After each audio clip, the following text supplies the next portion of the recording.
اعوذ باللہ من الشیطان الرجیم بسم اللہ الرحمن الرحیم۔ آج ہم سورۃ البقرہ کی آیت نمبر 128 سے آغاز کریں گے۔ 128 سے 132 تک ہم پڑھیں گے۔ کل کے سبق میں کچھ تھوڑی سی تفسیر ہماری رہ گئی تھی، آج ہم انشاءاللہ وہ بھی کمپلیٹ کریں گے، ٹھیک ہے؟ چلیں سبق کا آغاز کرتے ہیں۔ پہلے ہم کریں گے جو کل کی تھوڑی سی ہماری تفسیر رہتی تھی، ٹھیک ہے؟ آیت نمبر 126 میں اللہ تعالیٰ کہہ رہے ہیں کہ ہم نے بیت اللہ کو، مکہ شہر کو امن والا شہر بنایا، ٹھیک ہے؟ تو اللہ تعالیٰ نے کہا، ابراہیم اور اسماعیل سے کہا کہ بیت اللہ کی تعمیر کرے۔ جب انہوں نے تعمیر کیا تو اللہ تعالیٰ نے کہا کہ مقام ابراہیم کو جائے نماز بناؤ، نماز کی جگہ۔ مقام ابراہیم سے مراد وہ پتھر ہے جس پر کھڑے ہو کر حضرت ابراہیم علیہ السلام خانہ کعبہ کی تعمیر کرتے رہے۔ اس پتھر پر حضرت ابراہیم کے قدم کے نشانات ہیں۔ اب اس پتھر کو ایک شیشے میں رکھ دیا گیا ہے جسے ہر حاجی اور عمرہ کرنے والا طواف کے دوران میں بآسانی دیکھ سکتا ہے۔ اس مقام پر طواف کرنے کے بعد 2 رکعت پڑھنا سنت ہے، ٹھیک ہے؟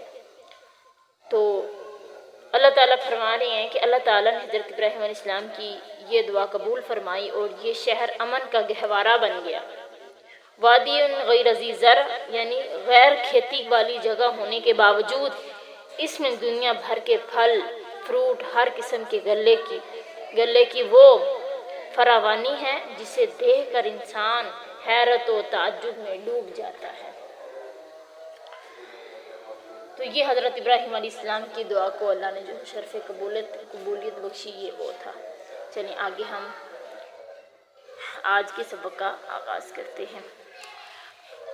آیت نمبر 128۔ ربنا، اے ہمارے رب، وجعلنا، بنا دے ہمیں، مسلمین، مسلمان، لکا، اپنے لیے، ومن ذریاتنا، ہماری اولاد میں سے بھی، امت مسلمۃ لک، ایک جماعت اپنے لیے فرما بردار بنا، وارنا مناسکنا، سکھا دے ہمیں اپنی عبادت کے طریقے، وتب علینا، ہماری طرف متوجہ ہو، انک انت التواب الرحیم، بے شک تو توبہ قبول کرنے والا، رحم کرنے والا ہے۔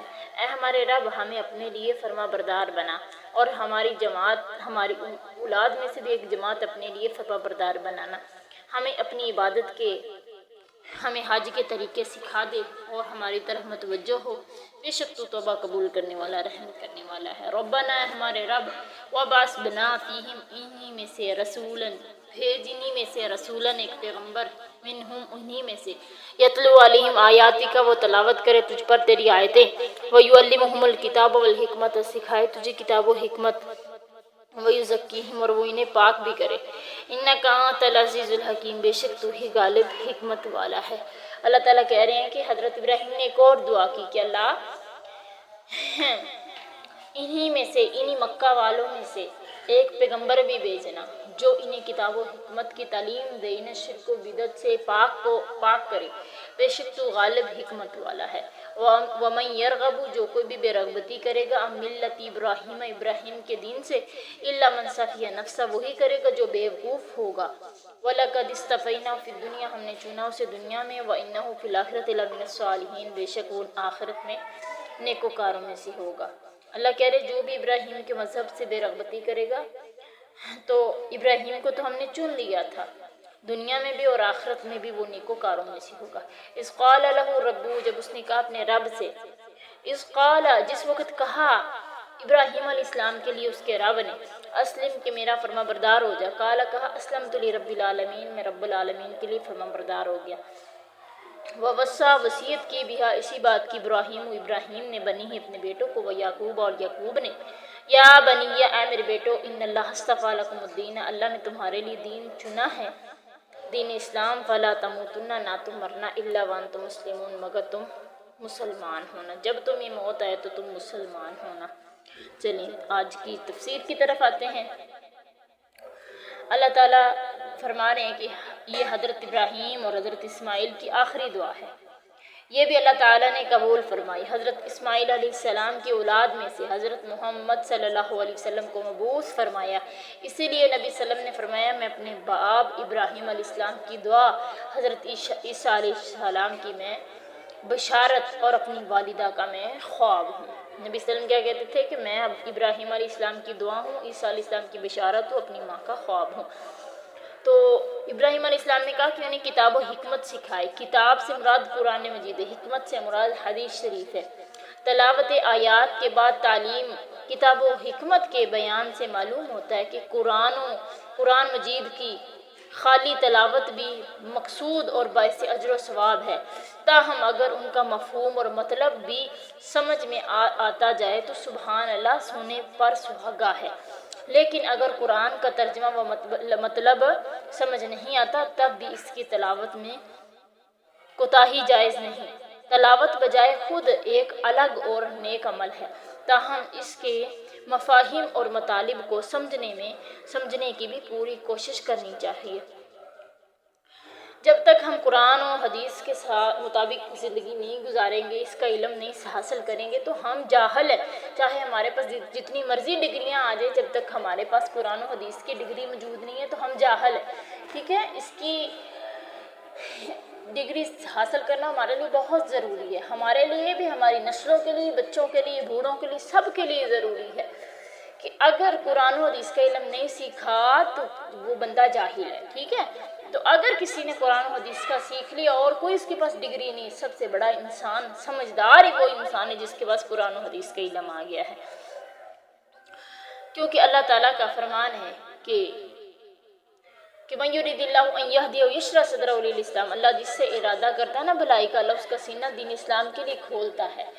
اور نبی صلی اللہ علیہ وسلم کا فرمان ہے خیرکم من تعلم القرآن وعلمہ، بہترین وہ ہے، سمجھدار وہ ہے جو قرآن کا علم سیکھتا اور سکھاتا ہے۔ خود بھی سمجھدار بنیے اور اپنے بچوں کو بھی قرآن و حدیث کا علم سکھائیے۔ آگے اللہ تعالیٰ کہہ رہے ہیں کہ انہیں کتاب و حکمت سکھائے اور انہیں پاک کرے یعنی تلاوت و تعلیم،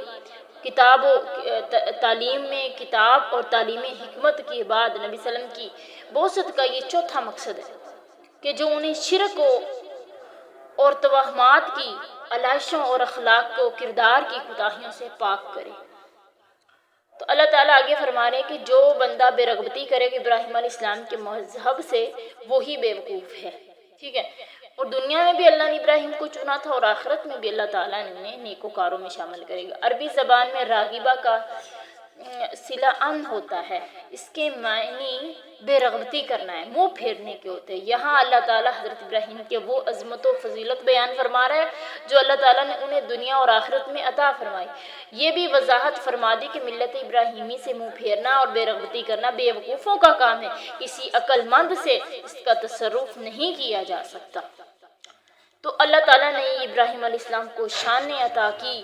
جب ابراہیم علیہ السلام کو اللہ نے کہا کہ اللہ کے لیے فرما بردار ہو جا، تو اس نے کہا میں رب العالمین کے لیے فرما بردار ہو گیا۔ یہ فضیلت اور بزرگی انہیں اس لیے حاصل ہوئی کہ انہوں نے اطاعت و فرما برداری کا بے مثال نمونہ پیش کیا، جو کہ کل کے سبق میں تمام میں نے آپ کو بتا دیا تھا۔